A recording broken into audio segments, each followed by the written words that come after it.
What's going on, Wolfpack Nation? Welcome to the Tuffy Talk live show, y'all. And for those watching, I mean, we got to get to our main guy for sure. But for those listening, just as a reminder that our very own Greg Legg is out in Hawaii for business, but he also is going to be there just long enough to be there to catch the NC State Baseball Hawaii series this weekend. So and if you're listening, and Greg is tuning in right now directly from the beautiful beaches in Hawaii. What island are you on right now, Greg? Yeah, so we're on Oahu, right downtown in Waikiki, which is part of Honolulu. Nice. Okay. All right. Yeah. No, man. And so have you been able to watch much of the NC State sports that have been going on this weekend while in Hawaii? Yeah. So getting up at like 7:00 in the morning to watch sports is a thing. Wow. But you know, the nice thing is you get done by noon, you got your afternoon free. But no, I couldn't catch either basketball games. They were on CW, and obviously they don't stream. But I did catch baseball. And I watched a little softball this weekend at the house that we have. So yeah, good times. Greg, you say Greg Layton said you're working there, and are you really working? Because you don't look like you're working right now. Yeah, so that was last week. We finished up on Friday afternoon. I'm on island time, as they like to say here. And we got the family out here. Got my wife and my daughter, granddaughter, and my parents. So good times. Oh. That's awesome. Nice, holy smokes. Yeah. It's a pretty sweet Hawaii shirt you got on right now. Yeah, it's an official state. They got the old school logos here, if you can kind of see them all over the place. Wow. And then got the state Hawaiian hat. So I got the official gear. Are you even a fan, Greg? I'm not a fan. No, I got this on eBay. That's what they all wear in Hawaii. Everybody hand-me-downs. Yeah. So you're standing in front of some like big dude. Like, can you tell who is that? Yeah, so it's the Duke. He kind of brought Hawaii surfing to a mainstream. Yeah, he brought surfing kind of to the forefront here in Hawaii. And if you're a real NC State fan, you know about this sculpture. So the sculpture is the Duke. Let me see if I can. Can you get it for an interview? Can you get it for an interview real quick, Greg? Let me see where he's kind of not talking much, but there you can kind of see him there. That's the Duke's face. But the body that they used is our very own offensive coordinator, Mr. Robert Anai. So there's some NC State trivia. I wanted to make sure I got in front of this. I was really torn between you or Robert Anai. I couldn't tell. Well, I used to be really swole, but now I just got a gut. So I got the official dad bod going. Okay. If you're in Hawaii, it's okay. So it's okay. It's okay. I'm not the biggest one, so that's okay. So but Greg, obviously a ton happened over this past weekend. I know we can't keep you obviously here for the whole hour. So just give us your couple minutes of Greg analysis, hot takes, thoughts. Give us your thoughts. Yeah, baseball, was a little up and down. We got 2 out of 3 over VCU. The young arms showed out. I thought they did a nice job, especially yesterday in yesterday's game. The bat, we had a couple different lineups there. Havner, wow, that was a nice surprise with his 2 home runs. I thought they did well. Defense was a little shaky on Saturday. Sam did a nice job on Monday, gave up the 1 run, and then buckled down for 5. I think it's again early. Twitter NC State fans are the best. Losing 1 out of 3 to VCU, and then we're not even going to make the ACC baseball tournament. So, then I watched softball. They won 7 in a row now. Took out Elon and Campbell yesterday. I was the first 2 softball games I've ever really watched. So, I had a captive audience being here in Hawaii. It's like I said, 7-8 o'clock in the morning. But good times. Yeah. Absolutely. And then any thoughts as well? Wrestling, women's basketball, Yeah, that was exciting. Yeah, I only got to see the highlights of women's basketball, followed it. Looked like Georgia Tech had the day of their lives. They just hit everything. I think they shot 50% from threes and 48% overall. You're going to have those games where the team just showed up and they were able to, get a win when you maybe weren't at your best. Wrestling, I saw we basically wrestled our second string and still demolished Duke. What was it, 39-6, I think it was, or something like that? 369, something like that. Yeah, something like that. Yeah. So great weekend for NC State, and then women's gymnastics secured the ACC title. Mm-hmm. So we've held that championship for 40 plus years now. It looks like so. That's what I call a dynasty. Yeah, Yeah. spanning Super. 40 years. Yeah, Yeah, I love it. So, I yeah. love it. Yeah. All right, Greg. Any final All right. comments, man, before we let you go, bud? No, I'm excited for baseball, man. I'm going to be out here for 3 games in baseball and get to see them up close. I know a bunch of the families coming over. I've been kind of keeping track with them, and it's gonna be a good time. So I'm excited for it, and I don't know, man. It's gonna be hard to leave this place on next Monday. So I can imagine. yeah. Well, Greg, we appreciate you, man. Enjoy the time, and we'll All right, talk to you soon. I'm learning the local language. All right, bro. All right, bro. All right, brother. All right, Hey, brother. shoot. All right, y'all be good. All right, Wolfpack Nation. Later. All righty, Wolfpack Nation. So that is basically a drive-by of all the amazing things that happened over this past weekend. We will get to each one of them individually, but first of all, y'all, thank you so much to everybody tuning in. We already got a couple of comments here in the chat, but make sure if you've been with us before, you know the drill. But if you haven't, make sure any questions, thoughts, comments, concerns, put them in the chat, and we will get to them here today. But Lindsay, glad to have you back. You feeling all right? Yeah, feeling better. I was gone last week recovering from a wisdom teeth surgery. I got all 4 of my wisdom teeth out last Friday, like a little over a week ago. Not too bad, but on Monday I was still looking a little bit like a balloon and had a little bit of bruising. I had to tap out. Yeah, I get it. Well, and you're set up somewhere different today. Yeah, I got a new desk. Let's go. All right. That's what's Yeah. up. Okay. Yeah, no, and now you got a new chair and everything. Now you got like head support and everything. That's what's yeah. up. Yeah, I I'm stepped jealous. up. I'm moving up in the world. Trying to. Anyway, though, so all right. So Macon, also glad to have you back on, my man. So with that being said, I think do we talk the big gun first? I want to kind of talk some men's basketball here. Again, I mean, I think that's a huge win for this past weekend as literally a season was on the line. Literally a season was on the line. And NC State men's basketball was able to pull out the 78-77 win at Clemson to finally get our first quad 1 win of the season. So, Macon, I don't know if you happened to listen at all to our conversation we had with Scott Wood, but one of the things that we had talked about was about, we don't have that finisher guy. That guy that can make plays to win games. After one game, has DJ Horn become that guy, or is it just one game? Man, you guys are desperate. If one game's all it takes to have a finisher, but he is. I mean, we are. We only got 6 games left in the season. Yeah. We need. What happened to DJ Burns and Notre Dame? What happened to that game? So 2 months. A month and a half ago. So long ago, right? So, but no, I don't know, man. I think DJ Horn's your best offensive weapon besides DJ Burns. Obviously, he's averaging like 20-something points a game. Or they put that graphic up. I think one of my favorite personal shots is the floater. So when I saw he won it on a floater, I was like, oh, that's so sweet. But it makes you think of TJ Warren, honestly, when I see that floater.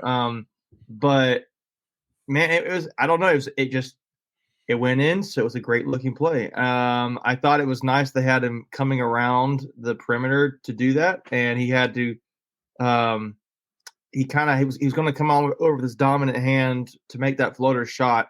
I thought it was a fine play they ran, which I'm saying a plan they ran. I don't know, man. I just thought there's still some ugliness in that game too, right? But they found a way to come back and win it, and so I just want to be able to enjoy the win. And I know there's a lot of mixed emotions State fans have right now, but it is a good win. I saw it's the first win we've had at Clemson since 2015.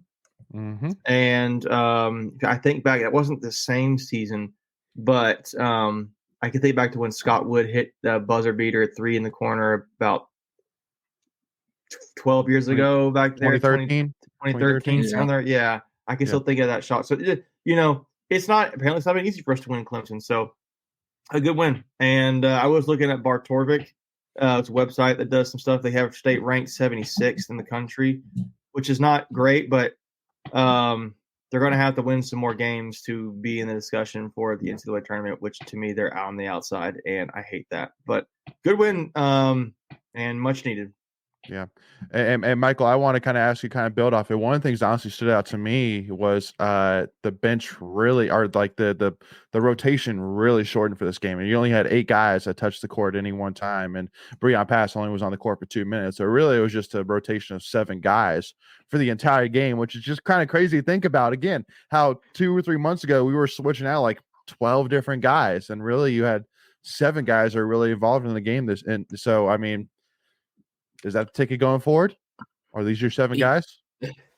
I mean, I think it's always going to be about matchups and who you can play and who the other team is putting out there. But yeah, I mean, it worked. The second half, Keats put Jaden Taylor on the ball more. So to get Horn off the ball and run sets for Horn.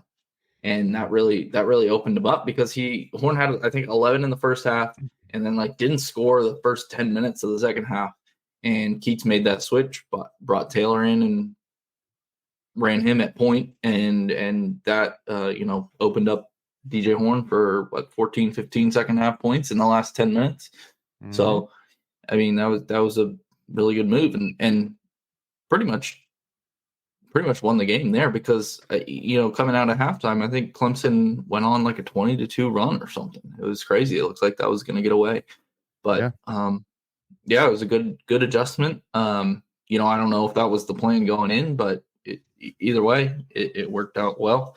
And I will say, I called it at the end of our live stream with Scott Wood. You said any final words. I said, I think we'll beat Clemson. I don't know how, but I think we do it. So that's true. Yeah, nope. You definitely kept that receipt, and rightfully so, Michael, no doubt. But Lindsay, to finally get you in as well, looking at this game. I mean, first of all, first thing that really stands out was, I mean, the fact that we were down, a couple possessions, late in the game, and so, I'm definitely very impressed. Just in terms of not like necessarily that it changes my thoughts on the team significantly, but it was just good to see that. Okay, we were. Our backs were against the wall. Our season was on the line. It wasn't looking good, and we found a way to come back and get the win. So, I mean, especially looking at now the rest of the season. Now you're coming at home, playing Syracuse tomorrow night, and then you play Boston College this weekend. You play at Florida State next week, and then you have the gauntlet of UNC, Duke, and Pitt to finish off the season. I mean, can this be a start of that run that we need in order to make the tournament? I'm with Macon. I think we're still on the outside, but this was definitely a make or break kind of game. Had we not pulled out that win, I think we were definitely out of tournament contention. Yeah. So it was refreshing to, like you said, see State come from behind, because we've talked before about how State isn't always a second half team. They were up at halftime, but got behind a few possessions, wasn't looking good. So it was really refreshing to see them figure it out, kind of keep playing that same group of 7, let DJ Horn kind of thrive there. But I don't want to put too much hope in that this is like the flipped switch, and it absolutely could be. We had that in football this year. We're halfway through the season. During that bye week, we said, we could be screwed, like this could be it. And then we went and didn't lose another game. We won out. So I don't think it's undoable. I think, like Michael was saying, I think it's a situation by situation thing. You don't always play just the same 7, 8 guys. It depends who your opponent is.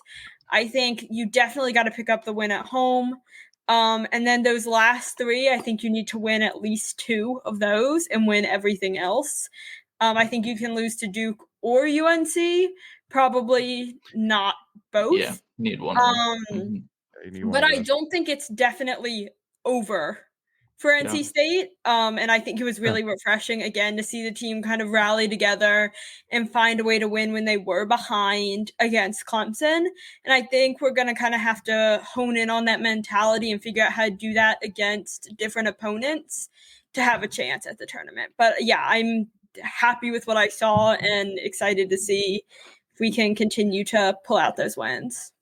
I mean, right now our net ranking sitting at 75. I'm actually surprised it didn't Mhm. move up much more, but right now Clemson's put at number 27, Well, and we it were doesn't help you that Virginia and Wake Forest too have Wake Forest more has slipped over the last couple of games too. Yeah. Go ahead, Michael. we were 83 before the Clemson game, so 8 spots. I mean, for one game, that's a pretty good jump. So That's true. It's a good thought. And, Yeah. Well, for some reason here it says previous was 76, but that's because it updates daily. So yesterday That's true. I guess we moved up one more since yesterday. But yeah, there we go. Before Clemson we were 83. But yeah, that makes sense. Yeah. But I mean, now it's interesting that Syracuse, you're playing them at home. It's gonna be looked at as a quad 3 opportunity, even though again, just to remind everybody, we lost them by 12, 77-65 at Syracuse. But yeah, I mean, is this another game where the season's on the line with Syracuse? Syracuse, let's see where they ranked at. I mean, to Or me, 90 any more losses is you have to win. The pressure's on you to win the more of the games. Yeah, you got to win these games. The positive thing about our resume is we have no bad losses. So this would be a Q3 loss, and that would kind of take away that one good mark we have. Right. Yeah. Quad 3 and 4 we're 12-0. Quad 3 and 4 we're 12-0. Go ahead, Lindsay. I think if you're gonna lose one more or two more, it has to be that UNC and or Duke game. Ideally, you'd win at least one of those. But I think this, again, like Michael said, we don't have bad losses. I think this is a must win, especially because you're at home. Yeah. No, you definitely got to show the committee that if they put you in the tournament, that it's going to be. You're not just a clear day, one and out. Right. So, I mean, definitely beating UNC, and or Duke. Like, even though Pitt's technically right now a quad 1 opportunity, I still don't think that the committee is going to look at a win at Clemson and a win at Pittsburgh and say, okay, I feel good enough to put you in the tournament as a large bid. Yeah, that's fair. Yeah. I think there's a possibility if you play good close games against Carolina and Duke and lose both, but win out otherwise, that you could possibly get in. But ideally, I think we need to win out with possibly losing Duke or UNC, but probably not both. Yeah. At that point, you're pretty much just you're looking like last 4 in versus 4 out, comparing resumes there. I think if you, like you said, if you get a UNC or Duke win plus and no bad losses, that should push you back up above that last 4 in versus 4 out range. But But I mean, so kind of looking at this Clemson game specifically, a couple things stand out to me. First of all, I loved the energy. I loved, especially at the end, when they won, like seeing Casey Morcell go and pick up, Kevin Keith was awesome. So seeing that makes me excited. I think again, I mean, like that this run could 100% happen, because I think from a scheduling perspective, it works out with the fact that you have 3. Not gauntlet matches, and then you finish off with 3 gauntlet matches where it's like, okay, let's try and gain some steam here. Okay, so let's go and get a revenge game here against Syracuse. Let's go take care of business against a hungry Boston College team, and let's go on the road, to a tough, environment in Tallahassee, take care of Florida State, and then all right, it's UNC time. Let's go. So I think schedule wise, it's nice, but. So that was good to see. But also, too, I mean, shooting wise, we shot, 45% from 3, 9 for 20, which, hey, we'll take that. 49% from the field, 27-55. But then the one downside is free throw wise, we were 15 for 22, which is 68.2%. So definitely not quite where we want it to be. But again, overall, shooting wise, very good night, which we need that. We need that. Yeah. Gotta make Morcell struggled at the free throw line, which, he's, I think, our second best behind O'Connell at 83% on the season, but he went 4 of 8. Yep. So, and once again, too, he only shot 1 3-pointer, which I think is interesting, and he missed that one. So I like Megan, I mean, do you think that maybe in his head he's saying, you know what, I just don't have it this year? Maybe no, I mean, he's a shooter. He's not going to do that. But I agree. He needs to. He's just. I don't know. He just has. I don't know what it is. He just needs to be able to focus when he gets in those moments and kind of take a deep breath and make those kind of shots. But it's really all it comes down to. It's just discipline to me. It's just interesting how Horn shot he shot 11 3-pointers. Casey shot 1. So that's the only reason why I say I agree with you. Shoot or shoot. But I mean, it could be that they realized that. I don't think Casey realized it's not his year. I think it's more like he knows that DJ Horn's playing really well, and he needs to get more shots. And that's really, I think, what it all comes down to. Yeah, I agree. Yep, great thought there. But yeah, and I mean, looking at it otherwise, rebounds wise, it was about even 31 to 33. Fouls wise, there wasn't really any issues. Turnovers, we only had 7 turnovers, which is great to Clemson's 11. So again, you saw some good things here. And I mean, and also let's talk real quick. Jack Clark played 33 minutes and had 8 points, 7 rebounds, and no assists. So it was interesting to see him starting against us. It was very interesting for sure. Little bit of a. Well, did you notice that when the last play, so DJ Horn went to go, he scored, and they came back down. He didn't have the ball, but he had a chance to put it back in for the win. And it didn't happen. Oh, Jack Clark did. Jack Clark did. He had a chance to put it back. So did PJ Hall, but yeah. That would be. That'd be a gut punch. That would have been a gut punch for sure. That would have been rough. Yeah. I don't know if you noticed or not, but that was the thing I saw. That I was like, oh man. So that's interesting. And I also saw that Ben Middlebrooks has been on the winning side of the Clemson NC State matchup, and Jack Clark has always been on the losing side. That's a sad but funny point, Michael. Yeah. So, but I mean, also, let's talk a little bit of DJ Burns, because I know that's been a big question for people. Like, what's going on with DJ? Why has he been struggling? And I mean, in the Clemson game, he's shot 6 for 9, 14 points, 2 for 2 from free throws, 3 rebounds, but he had 5. He fouled out with 5 fouls. But 25 minutes, which I think is one of his highest usages that he's had in a while. He hasn't played 25 minutes in a long time, I feel like. Yeah, I don't know. I can go check that myself. I can go look at that.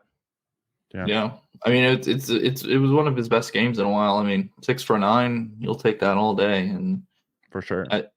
He fouled out, but he doesn't get a fair whistle. He played 29 minutes. Played 29 minutes against Wake, 21 against Pitt, 20 against Georgia Tech, 13 against Miami. But it looked like he's not played anything super different, but I don't know. Yeah, beginning of the season he played a lot more for sure. So but anyway, so again, just kind of wrapping up with men's basketball is that definitely great to get that win.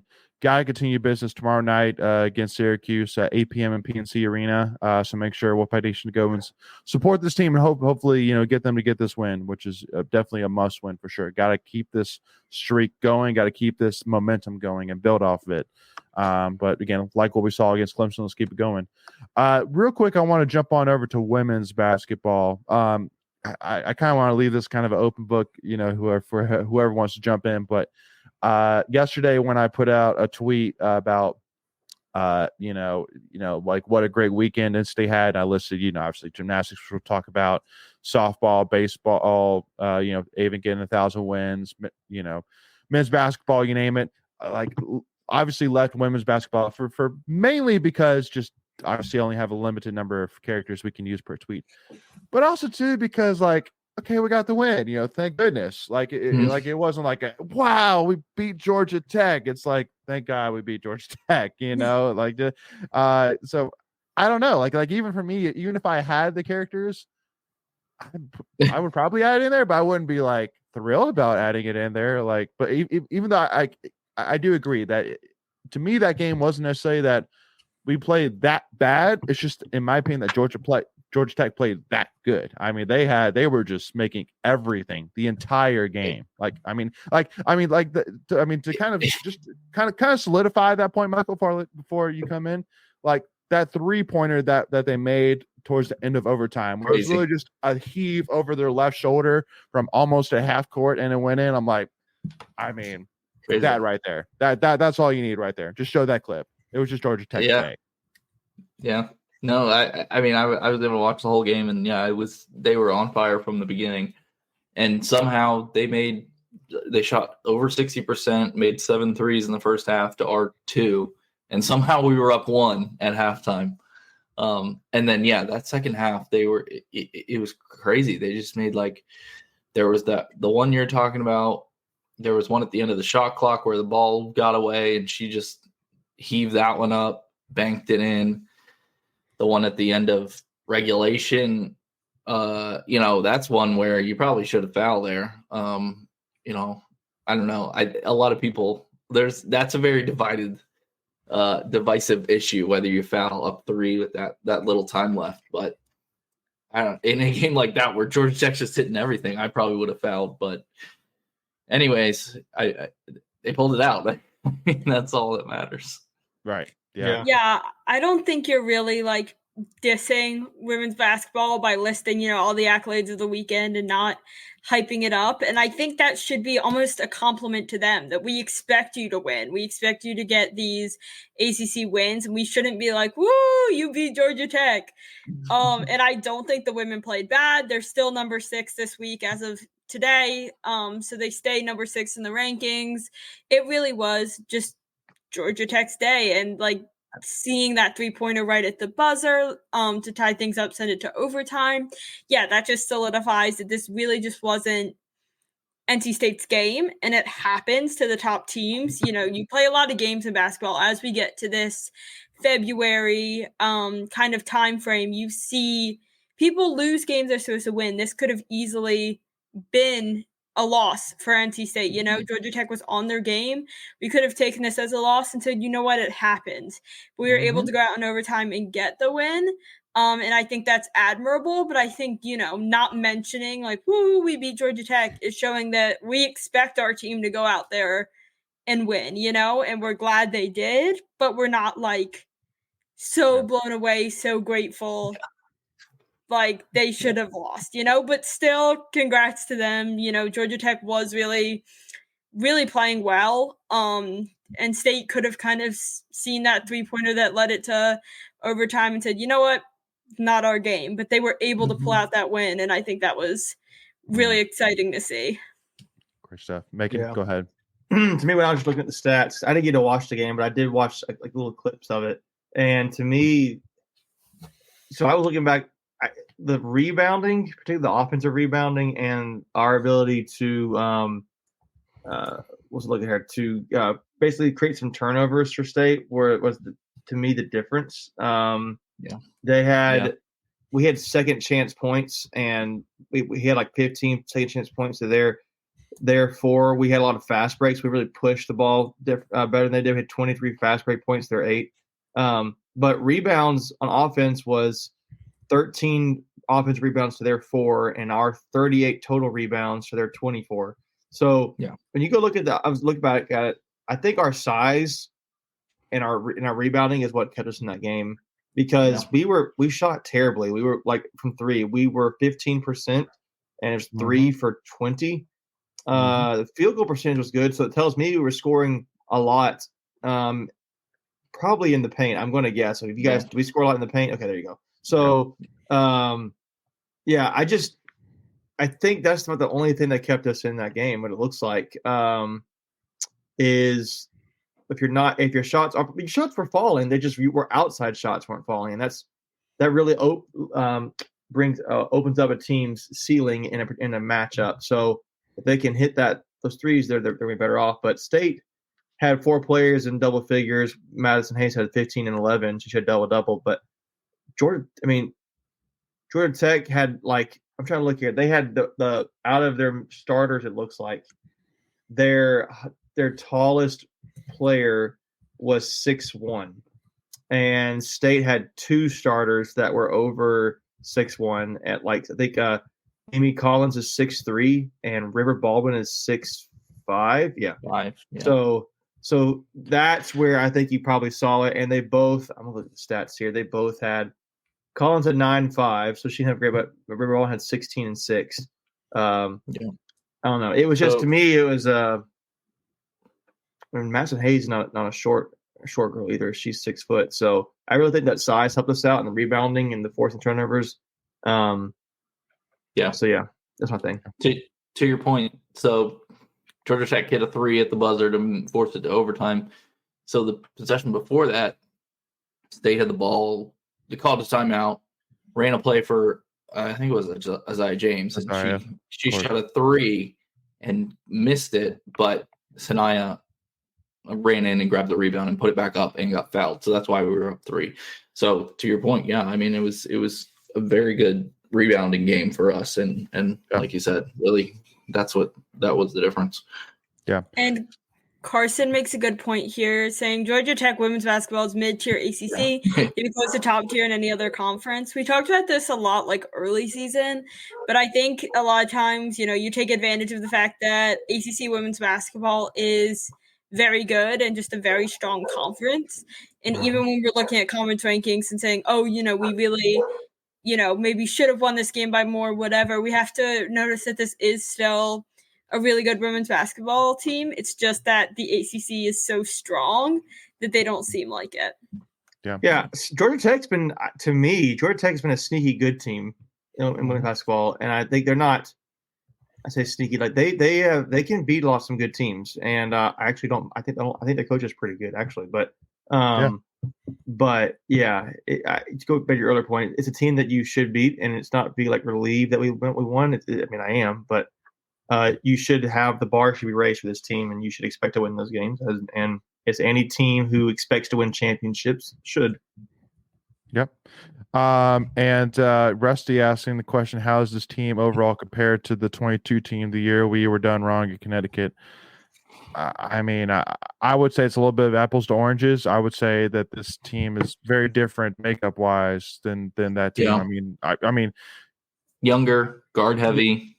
Yeah, this team, younger, guard heavy. While that year you had Lisa Kunane, who's arguably one of the greatest women's basketball players to ever wear the in-state uniform. So and even though Isaiah James, I think, is definitely in the conversation this year, being first team All ACC.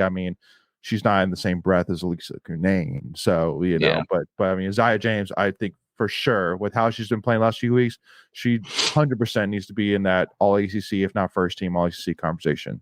100% deserved. So. Even she didn't even play necessarily her best game. And I'm saying that she shot 11 and was 6 for 6 from the free throws, but 2 for 8 from 3, which she's a 40% better than that, 3-point shooter. So but 7 rebounds, 2 assists, 30 points. Great game. So that's why I'm saying that. This is one of those games that if Georgia Tech would have pulled it out, I wouldn't have put any stock against that loss whatsoever. But all right, it is what it is. Just like Mika was saying, we had less turnovers, we had more rebounds. We shot the free throws. We shot 17 for 21 from free throws. So we were set up to win that game, but just if we had lost that game, it's just because Georgia Tech had a little bit more magic pixie dust than we did. That would have been the reason why they won that game. Simple as that. So, but anyway, and then also too, it was great to see Mimi Collins back 100%, especially with all the worries of potentially her being, a season-ending injury. Potentially, it was great to see her only out one game and be back. So it was great to see that there too. But anyway, so since we have so much to get to here, want to give a shout out just for next and first and foremost to our guy, Elliot Avent, the GOAT. The legend. Whatever name you want to put to him, man, just cannot say enough about that guy. And first of all, it really did. Honestly, got me choked up. Like seeing him talk about how he was immediate. It's not me, it's the players. It's not it's not me that got 1,000 wins. It's the players got 1,000 wins. I love that response, and I think that just explains Coach Avent to a T. That he's not a spotlight guy. He's not a me myself guy. He is a team. Guy, and so excited to see him get to that extent. Honestly, I was kind of a little bit upset that he ran to the bullpen, ran to the dugout, since he was so overcome with emotion, which I get, but he deserves every bit of praise, 100%. So can't say enough about him. Yeah, Yeah. he did great. 1,000 wins, and it's I think he as humble as he is about it, the consistency is because of him, right? He's been the Amen. same. He's been the common denominator, right? So Amen. that he is he's a legend for NC State athletics in his own right, even though he hasn't won a championship. And it just tells you how good he's been. Even when he hasn't won a championship, you would probably call him a legend for NC State athletics. So, I think if he does get a championship, then it's just going to be. It'll be kind of just cemented even more. I don't know, obviously, but that's a Captain Obvious statement. But it would be. I think it's pretty awesome. Not many coaches can say they've gotten 1,000 wins. So yeah. With that consistency, you expect NC State baseball to be ranked preseason or close to it every year, to be good every year, and we kind of sometimes take that for granted, regardless of who transfers or who graduates or who's coming in. We expect a really good baseball team, and I think that's because of him. So I'm glad to see him be able to celebrate that accomplishment with his team. Yep. And it's like the championship thing with him is just like, it's not even like, there's some coaches, it's like that get talked about how, they can't get over the hump or whatever. Like, but I mean, how many times has he been there? 7 times. 0 for 7. That's just like that's just terrible luck at that point, especially in baseball when it's like it's a one game. It's not a series, It's one game, and one game in baseball, literally anything can happen. So, yeah.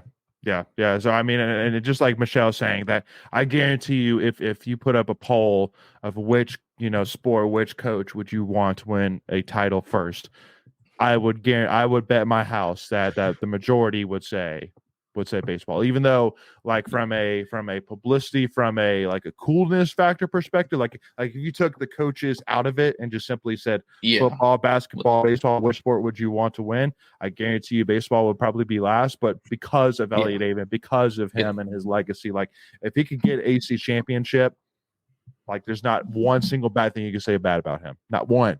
That's the only thing you can say about him right now he has won a championship, which it's frustrating. So, but anyway, though, so I mean, we'll just spend kind of 2 seconds on this with baseball, because I mean, in my opinion, you're 3 games in, you're 1 series in, you're not going to really change too much of your thoughts about this team from 1 series. But the first thing which I'll say is, I think that everybody's looking at VCU a little bit in a disrespectful manner. I think that everybody's saying, oh, it's VCU, like we should have crushed them, like as if they're Wofford or just some but I gotta remind everybody, I mean, VCU's pretty much most every single year they're making the tournament. They're a solid they're a solid team. Like they're no pushover. So I mean, it's not to necessarily say that if we would have lost, like, oh, let's justify. No, I mean, but I'm not really necessarily disappointed or thrown back we didn't sweep. Let's put it that way. Yeah, I agree with that. I think people expect that, in that first series, a lot of times you play somebody who maybe isn't a very good program, who's a lot below you. We saw that with ECU, UNC, like teams that really can't compete. But VCU's not that. And, people who maybe don't follow baseball as closely or don't follow the non-Power 5 schools or whatever might not know that. But you're right, VCU's not a pushover school. It's not a gimme school where you expect to sweep. And I think, obviously, you're 1 series in, there's stuff you have to clean up, stuff you have to figure out as a team. But I'm not crushed that we didn't sweep, and I don't think it changes how I feel about this team moving forward. No. There's no way. There's no chance. Even if you lost this series, there's no way. I mean, I know that a lot of fans it would, but there's no way. I feel like if you did an overall average, there's no way you can say that, okay, we lost this 1 series, that means we're a terrible team, or that it can't. It just can't. And if it does, it shouldn't. It's baseball. I mean, Florida, for example, they lost to St. John's. Like, oh man, Florida, they're a terrible team. Like they're so bad because they lost to St. John's. But it's baseball. Like, just like Michael was saying, it's a lot of skill, it's a lot of coaching, but it's also a lot of luck. It's a lot of luck. Yeah. Just things just go your way, and pitching. Yeah, exactly. Pitching. Just if the starting pitcher has a bad day, you're really not in a great position to win a baseball game. You're just not. Yeah. If your starting pitcher's not doing well. So Yeah. I was anyway. So I only was able to watch Friday and Sunday games, the 2 wins. So probably my fault we lost on Saturday, but it's your fault. We didn't want to say anything. Yeah. So yeah. I don't want to make you feel bad, but Awkward. It's awkward. No, but my biggest takeaway was the Sunday starter Ryan Marone, a true freshman. Woo. I mean, he looked phenomenal, like so Super good. impressive. So Super impressive. excited about him, and didn't give up a single run in 5 innings. Yeah, 8 Ks. Like he looked really good, and Highfield looked good Friday. Saturday Britton had some issues, but that was also defensive errors too that didn't help him out there. But he'll be fine too. But yeah, Highfield looked good on Friday, and Marone looked good, really good on Sunday. So excited about them. Yeah, and the only thing which is kind of that stood out to me that I'm interested to see if it changes is we only attempted one stolen base, and it was from Alex Mack, and he didn't get it. So only having one stolen base attempt for an entire baseball series, because I know that was kind of one of the questions was that can we be more aggressive, on base? Do we finally have that speed where we can try and go get some stolen bases? And obviously only having one attempt, you're saying maybe not. But again, it's one series. Let's see. Let's put that thought on pause, but just something to keep an eye on. But pitching looks great. Super excited. Shane Van Dam. 4 innings, didn't give up, a single run. Yeah, he looked good too. Yep. Only 2 hits. So I'm feeling good. And Alex Sosa is as good as advertised. I'm excited about that guy. And especially for all those people saying, we lost the guy to catcher to Tennessee. I'm totally blanking on his name now. But Cannon Peebles. Cannon Peebles. Yeah, you lost Cannon Peebles. Like, what are we going to do? Well, here comes, and I introduced you Alex Sosa. And 429, hit 3 hits on 7 at-bats. So 2 RBIs. Great stuff. So, and Michelle says, celebrate the victories and learn from the defeats. And Carr saying, as a Red Sox fan, stay fan, I'm 100% certain that the curse of the Valvano will be broken eventually. Eventually. Any last thoughts here, y'all, before we move on here? Nope. Let's do it. All right. Oh, so go ahead. I actually do have one. So Hawaii, I think, won their series this weekend against Ole Miss. So it's not gonna be easy series, especially with that long travel out there next weekend. So yeah, that's true. It's gonna be a tough one. Yeah. So real quick too, want to give a shout out to, won't spend necessarily too much time here, as again we're still only 2 weekends into the season, but Interstate softball getting now its 7th win in a row, winning all 5 over the weekend, which is awesome, over UConn, twice over Elon, twice over Campbell. And I just want to say once again, I just love with Lindsay Leftwich, how it just seems like a really balanced team. It's a team that can do it all. It's a team that can hit. It's a team that can hit with power. It's a team that can make defensive plays. We obviously saw that amazing play in center field that got highlighted as the 5th overall play on the Sports Center top 10. It was a ridiculous catch over the fence.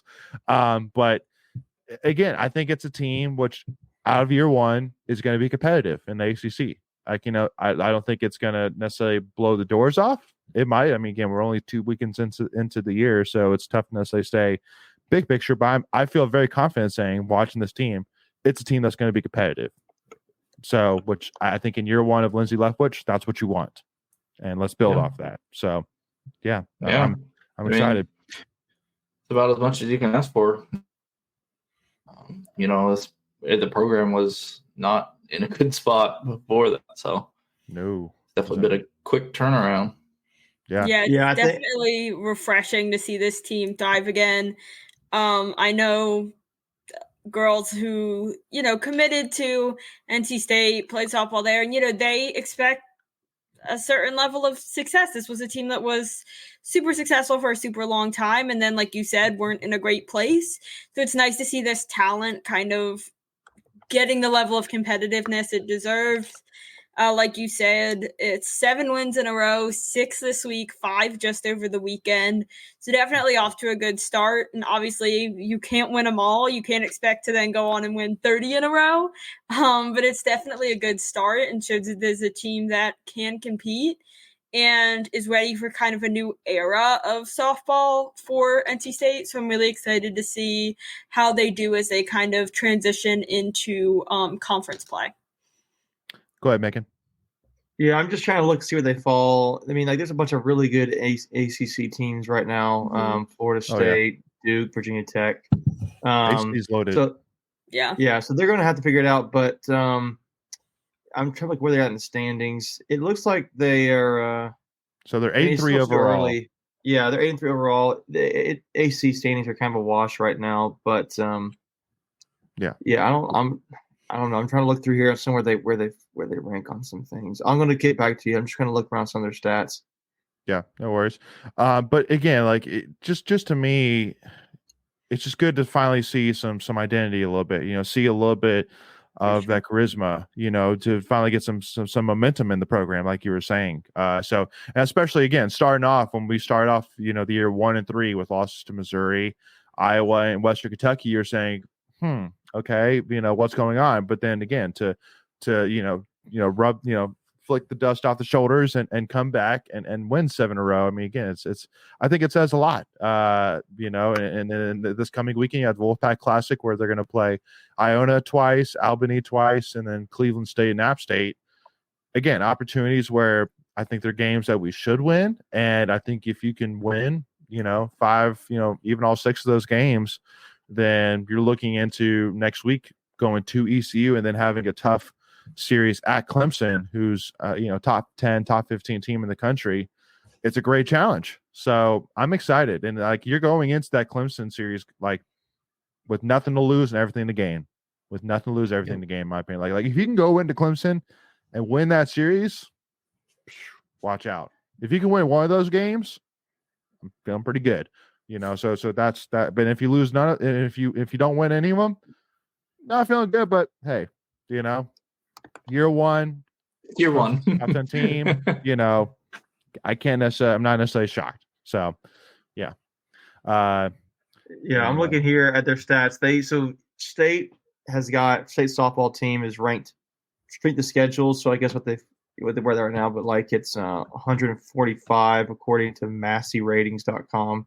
And I don't know how this distinguishes. Maybe Michael, you might know, but it says then the SSF, which is strength of schedule including future games, is 55th. So I don't really know how that falls into play there, but they're playing a relatively easy schedule right now. So they, like I said, they're just. I think they're trying to. The first year is going to be a learning curve, right? I mean, they're going to figure that out, but they're going to have a lot of tough opponents because the ACC is so good, and they're going to have chances there, and it's just building on as a program more. It's I don't know. I'm not expecting a whole lot this year, but it's just to get to be competitive, like you said. Right. Yep. And like Carson's saying here, given the state of the program last year, I would have been satisfied with over 500 record for softball this year. Here's to hoping they greatly exceed my expectations. Yeah. And I think they definitely can. They definitely have the hitters, they have the playmakers, and they have the balance to make some noise. So excited for Coach Leftwich and this team and seeing what the staff can do. So anyway, here, so I want to move on over now. Talk about wrestling here real quick, and then we'll talk a little bit of gymnastics, and then we'll wrap this up here. But got to give a shout out to wrestling for the most part. Really, really controlling that Cornell match. Now I know that maybe if you follow wrestling, that you're kind of holding that win over Cornell with a little bit of an asterisk, being that they were without one of their best wrestlers. And of course, his name is not an easy one. So, but he's a multi-time national champion. I'm trying to find his. And I was talking about that in our Discord too. I was like, are they holding people out of this? Because they don't look like a top 10 team at all. We were just dominating them. And then somebody said, I think they had at least 2 starters that didn't even wrestle, including the one you're looking up. So it's yeah. But I mean, still, they state did what they were supposed to do. If they were really without those guys, I mean, it was a pretty easy victory. Yeah. And I mean, huge shout out to Jacob Camacho, 125, who really has been up and down, and to come out and start off the meet with a win, 5-1 over number 16, Brett Unger from Cornell. Awesome to see. And then, Kai taking care of business. Ryan Jack, he said in the post-game press conference he's dealing with a little bit of a lower body injury right now. So wouldn't necessarily put too much skin into the fact that he struggled against an unranked, wrestler from Cornell. And then, Jackson Ayrton take care of business. Ed Scott losing to number 7, Meyer Shapiro. It's, I'm not necessarily going to put necessarily too much stock with Ed. Ed's always been a guy that's kind of boomer bust, up until this point in the season. Up until this point in his career as a junior, he's just been he'll pull out. He can beat anybody, but he can also lose to a lot of people too. That's just been his calling card. Unfortunately, it's not what we want it to be, but it is what it is. But the two things which I want to talk about real quick. One was kind of a question, is that at 165, instead of starting Derek Fields, who's I think number 16 in the country, we started AJ Kovacs against number 4 Julian Ramirez. And first of all, I got to give a shout out to AJ. I mean, he actually gave him a pretty great match. I mean, it was close there in the third period, and Ramirez was able to get the final takedown to ice it towards the end. But I mean, this isn't a diss necessarily to AJ, but why didn't we start the guy that's been our starter this season, the guy that's number 16 in the country, but instead of starting AJ Kovacs? That's the question that I'm curious of. After the duel, we weren't able to interview Coach Pop, so I couldn't ask him that question. But that's kind of the one question I had leaving that duel, is why didn't we start Derek Fields? But I don't know if it's injury. I don't know if it's rest. Could have been an injury. Injury, illness. It would be interesting to know. But yeah. What weight was that at? 165. Okay, so that was kind of still in the middle of the match. Yep, that middle of the match. But then the real thing, which is really kind of the standout for me, is at 174 with Alex Faison, who just to remind everybody is a guy that's a graduate student. He actually was, after last year, actually going to leave and go start his enlistment in the Army. But after talking with coaches, he decided to come back for his last year of eligibility. And he has really struggled over the last couple of duels, losing last week to Virginia, an unranked wrestler, and then losing this week to another unranked wrestler, and Benny Baker from Cornell, 8-4. And again, I love Alex for sure. I mean, I obviously appreciate, his sacrifice, again, going, being a part of the ROTC, and, going to, fight for our country, once this time is done here at NC State. But I do got to raise the question of, and again, I'm saying this too with the fact that I know that he tech followed a guy last night at Duke, and it was obvious to me. And for those who didn't see it, we're actually going to post the YouTube short from his match on our YouTube channel here tonight. But towards the end, if you were there, you saw, I mean, like literally when he won, like he was ready basically to walk away, and the referee like had to almost lunge out to grab his wrist, to raise his wrist, to raise his arm to call him the victor. But he was not happy at all. I've never seen him that down, especially after the 20-5 tech fall. Was a huge question, which I'm assuming in my head is that he's understanding right now. He's off, man. He's not where we need him to be. He's not. And because honestly, I'm sitting here with the question of going, is it time to look to the future? Faison, he's a solid wrestler, but we're trying to win a team national championship. And so we need guys that can go get us team points. And I'm just not feeling so far like you're seeing the guy that took, Mekhi Lewis from Virginia Tech to overtime last year.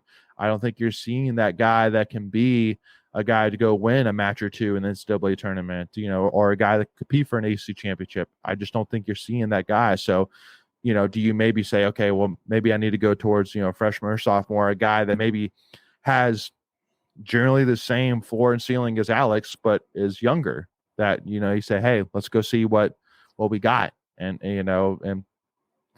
so that's just kind of my thing is I'm just wondering by this point, have you seen enough to say, I just don't know.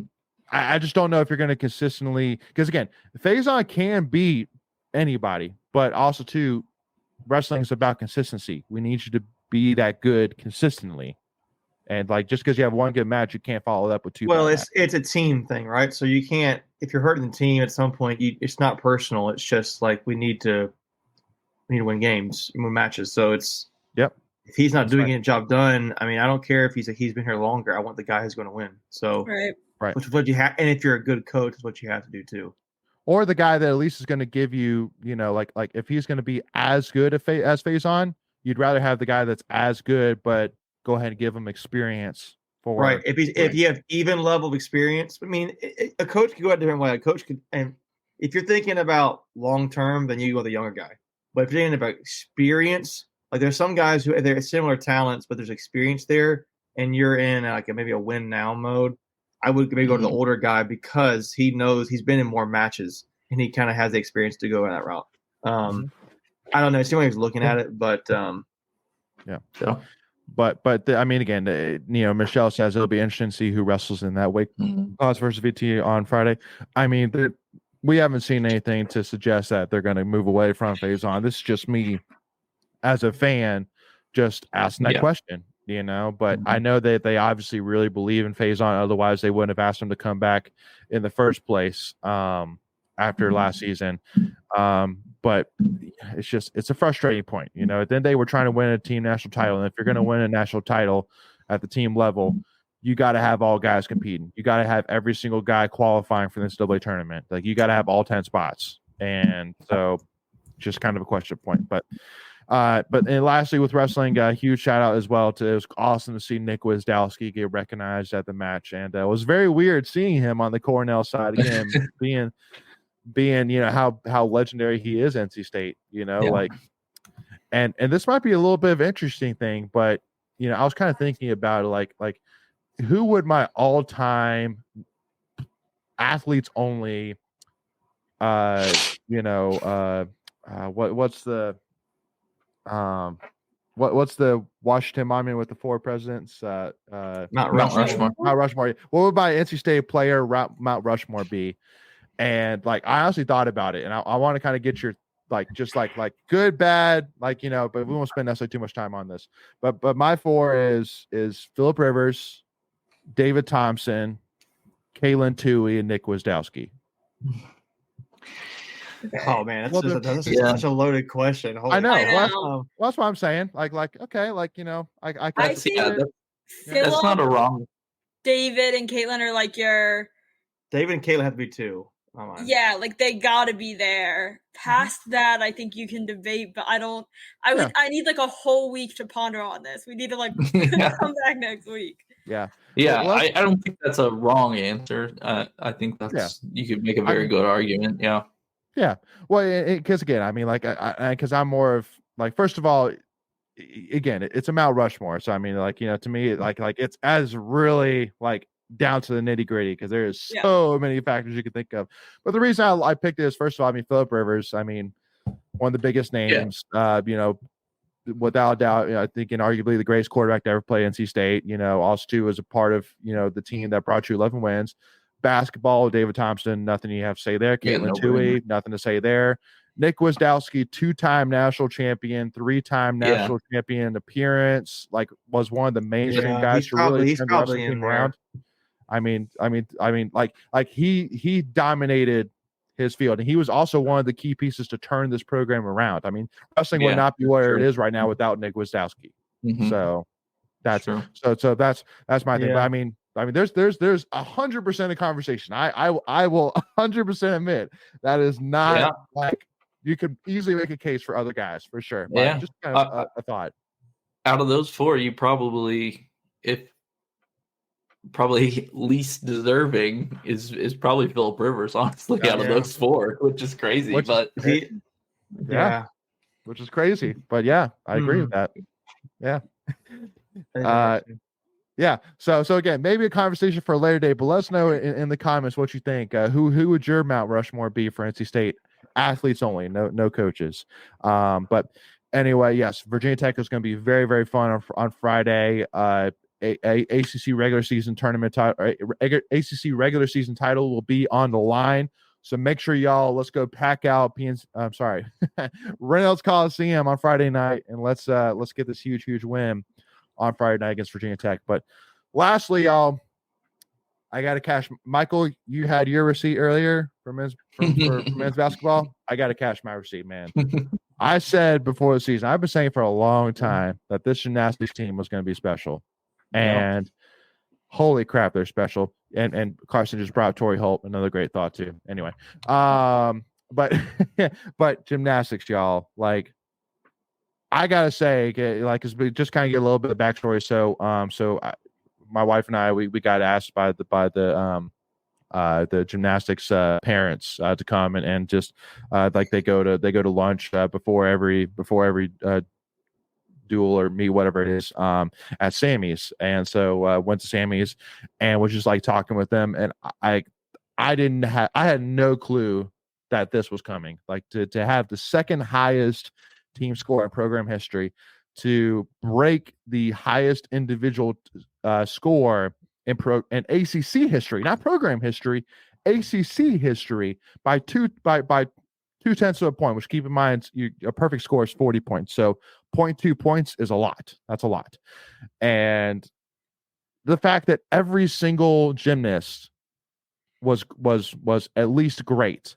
Was at least great. I mean, like there was 9/8s and 9/9s all over the place on Saturday, and we dominated Clemson team that, was just steamrolling. Like, I mean, they sold out Little John's Coliseum with 8,000 people, this season. They were, ranked top 25 in the country, and so it was, man, Clemson is red hot right now, and we crushed them by over 1.5 points. We crushed them, and so I said this team is special. Now they're 5-0 in the ACC, staring daggers. It's at a perfect ACC regular season record. Now with the ACC regular season title, now with multiple records to their name, and now getting into the top 25 of nationally. Now that they finally have gotten rid of that Georgia score, like, this team is special, y'all. This team, in my opinion, is going to be one of the greatest in-state gymnastics teams to ever come to NC State, which everything you're seeing sees that. But also, too, we got to give Emily Shepard all the props in the world. Like we're talking about Nick Wisdowski, we're talking about Caitlin Toohey, we're talking about Torrey Holt.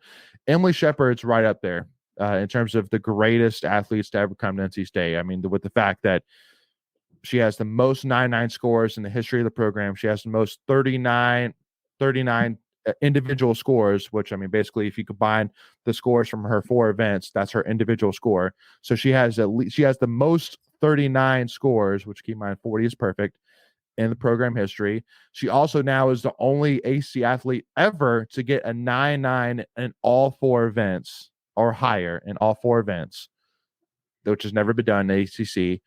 And again, like, if we're talking about people who've changed the program, if we're talking about people who've made impact far beyond, just what she is accomplishing herself, Emily Shepard deserves all that props and then some. Yeah, there's a team that doesn't really have a weak spot. I swear, every meet you see them bring out someone who debuts on a new event, and they always thrive. But Emily is something special. Even before ACC, I think she was a 2-time Eagle Gymnast of the Year, maybe 3 times, two time. Two-time Eagle. But she's staring daggers. ACC Gymnast of the Year in the eye. Her and Chloe both coming back to this team and getting to really thrive in the first year of ACC gymnastics is so fun to watch. And like you said, there's only one ACC meet for NC State left. It's at Pitt this weekend. State beat Pitt at home by 2.4 points, which, again, gymnastics, everything's out of 40, and the total points is 200, so that's a lot. So going undefeated in ACC is definitely doable, and seeing this team just absolutely, crush these other teams is so satisfying, and also break into the top 25. Gymnastics or women's gymnastics at least, is a sport where you see the same teams kind of be in those top spots every year. You have Oklahoma, LSU, Florida, UCLA. The same schools are kind of gymnastics schools every year. So to see State really break into that top 25 and get recognized for how much they are thriving is really cool. So it'll be nice to see them, knock on wood, hopefully finish out the ACC undefeated, face off against some other opponents. They play, I don't know if we say play, they match up against Florida next month, and Florida is 5. So that should be exciting, a good challenge for them.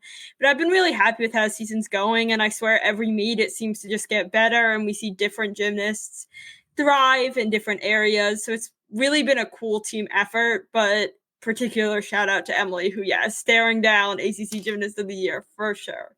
Yeah, which again, now that would make her a 3-time conference gymnast of the year, which is crazy. Insane. And she's also just so, such a good influence on that team, so easy to talk to, so, encouraging of her teammates and her coaches and things like that, which is always nice to see from a leader on a team as well. 100%. Yeah. Mickey, give us your hot takes on gymnastics. Go. I think the band, they're really good. I thought I was going to share the note about Emily Shepard being the only player to get, that grading on all 4 events. So she's awesome. Yeah. I mean, she's really awesome. I didn't know the background of Clemson, but to win an AC championship is, at least regular season, any way you want to celebrate is great. I also noted, I thought it was kind of cool on social media seeing all of the other NC State teams celebrate with them. Yeah, that was cool. I like seeing that. So, yeah, that's all I really got there. I'll take that. Then Emily Shepard is really great. Yes. Yeah. I think it's just a cool fun fact that NC State is the only school ever to win an ACC championship in gymnastics. Well, Are they going to do like a postseason like ACC tournament? Yeah, there'll be an ACC tournament, and it's basically just a quad meet because there's 4 teams, so they'll all meet up on one day. Yeah, and they'll all go against each other at the same time, and it's going to be in Greensboro on March 23rd, Saturday at 7 p.m. So, definitely make sure y'all. And we still got a couple more home meets left. So after going to Pitt, we have a quad meet versus Iowa State, Northern Illinois, and Temple. And then we go to Philly for another quad meet, and then we come back again to face Penn, Texas Women's University, and Penn State, which is that's an interesting foursome right there. Penn State, Texas Women's University. So we face some random schools moving forward. We face like Long Island University at one point. Yep. But a quad meet is always a lot of fun to watch because every event is going on at the same time by one team. So if anyone gets a chance to go to Reynolds and see one of those, that's my favorite way to watch gymnastics is when it's a quad meet. 100%.